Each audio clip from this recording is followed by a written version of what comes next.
Hello, my most amazing artists. Today we're going to create a favorite food watercolor resist.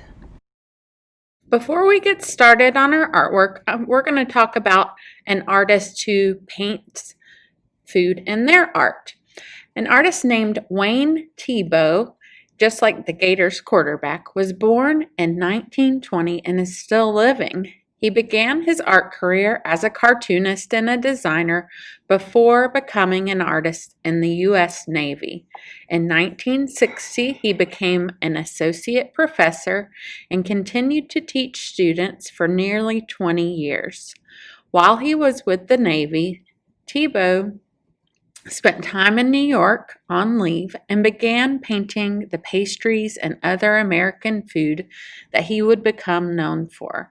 He was very interested in creating realistic paintings, and he did this by using thick paint and exaggerated colors. When he painted cakes, for example, he applied the paint like a baker would spread frosting. The food in his paintings looks real enough to eat. Thiebaud is sometimes grouped in with the pop artists because his painting subjects from popular culture like cakes, gumball machines, and ice cream sundaes. But actually, he began his work before the pop artists. It is probable that he was an inspiration to the movement. Thiebaud painted other subjects, but it is the delicious-looking foods that are his best-known pieces. You are going to create your own masterpiece today in the style of Thiebaud. The first step is that you're going to choose your favorite food. I will give you different options for how to draw those. If there is a food that is your favorite food and I don't have a tutorial provided, just Google that food and drawing tutorial and you'll find something to help you out. So first you're going to want to create a sketch. You might want to do this in your sketchbook. You're going to need a pencil and some paper to do your sketch. Here you see me doing my final draft, and I'm just doing that as a just to get started. So you can see that I am drawing. I'm not drawing it step by step like you see. I'm just going at it. But I want you to use the resources I provide or use a tutorial. So you're going to draw the outline of your favorite food. That's also referred to as contour line. And then you're going to create any kind of details. So here I'm drawing pizza, and I am drawing in some pizza toppings like pepperoni and peppers. And notice that on the sides of the pizza, I have done some wavy lines, and that shows the illusion of cheese melted. After you've drawn it in pencil, you're going to use a black crayon, and you're going to go over your contour lines and the detail lines with the black crayon. What this is going to do is when we use our watercolor paint, it is going to resist that crayon, so it will not, wherever that crayon is, it's going to not have paint there because the crayon is made out of wax. So you can use black or any other color that you want. If you want to use white, could look really cool. You could do the colors that you're going to paint your favorite food in. I'm using black because I just want some contrast. Notice in Wayne Thiebaud's artwork, he didn't really have a whole lot of black outlines, but this is a choice that I made. So when I'm finished with my crayon, I'm going to put it away, and then I have my watercolor painting. So you'll need a cup of water, a paper towel, your paintbrush, and make sure that you dip your paintbrush in water first. You're going to just wipe it on the side, and then gently place it on the color that you're going to use first. So I'm going to paint in my background, and I'm going to do a rainbow gradient. So I'm going to start with pink. And the way watercolor works is that it's translucent. So that means that you can see through it. We're not going to dig into our paint. We're just going to use the water. The water is the main deal here. It's the main material, really. The water activates the watercolor paint, and depending on how much water is how light the color will be. So you're definitely not going to you're not going to use these paints like you would acrylic paints. So these paintbrushes are not ideal. They're not the best ones, but it's what came with this palette of paints. And I like this palette of paints because it gave you many options. So it might take you some time. So I want you to be patient. When you're painting with watercolor, you want to be sure not to put too much water. It's kind of a balancing act. The one thing that is great is that you can add water to blend colors. So notice now I'm using red. I would like for you to fully rinse out that paintbrush before you go into another color. You can see I was a little naughty and I didn't do that. And notice I'm just dipping a little bit of water in at a time. So you can place the water on there first and then dip in some paint.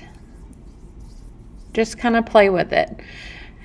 By this point, you should have done your I Can Learn Watercolor painting in your sketchbook. So you have used a couple of different techniques, so you can experiment with that.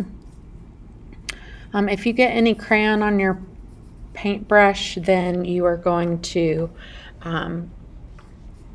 just wipe it off on the side of the paper towel. Oh, you can see it's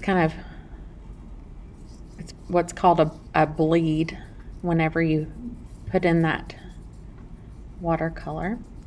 So I'm just going to finish coloring in the rest of this, or painting in the rest of the background.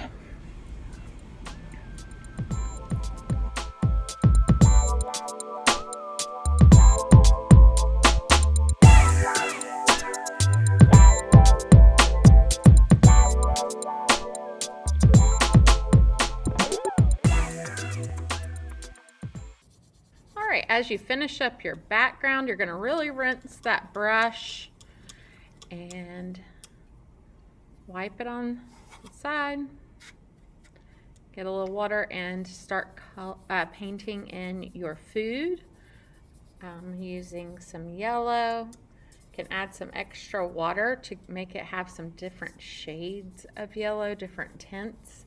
So it's light. Tint means light. Shade makes it darker. So the more water you have, the lighter the color will be.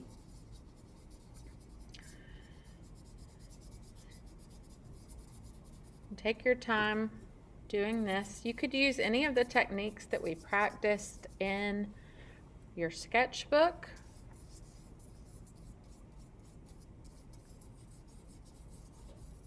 You could also use a couple of different colors in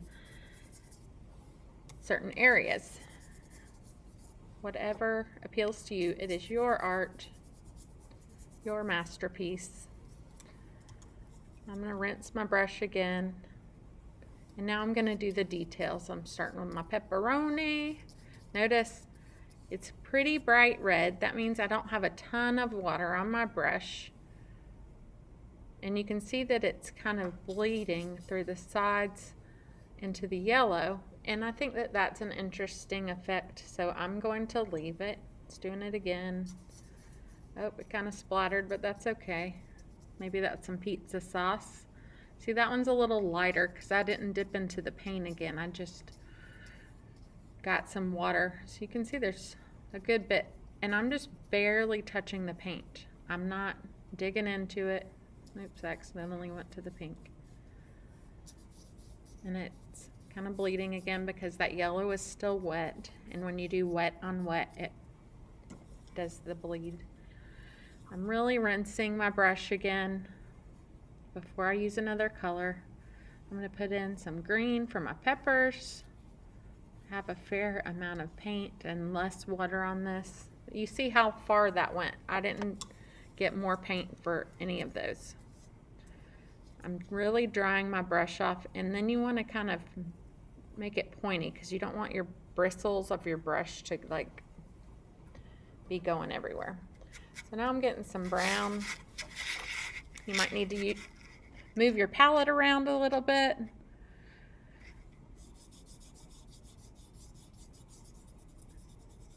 I'm doing the crust of my pizza. I need a little more water in my paint. But I have a fair amount of water on the paint itself now, so I don't need to dip again. It's kind of a balance. You don't want to have too much water. You don't want to have too little water.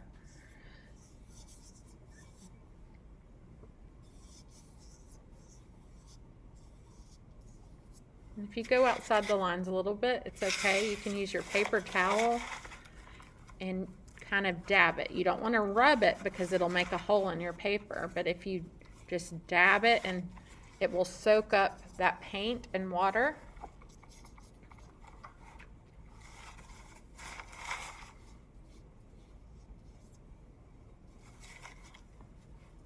And then I put too much water again, so I dried it up. I didn't rub it.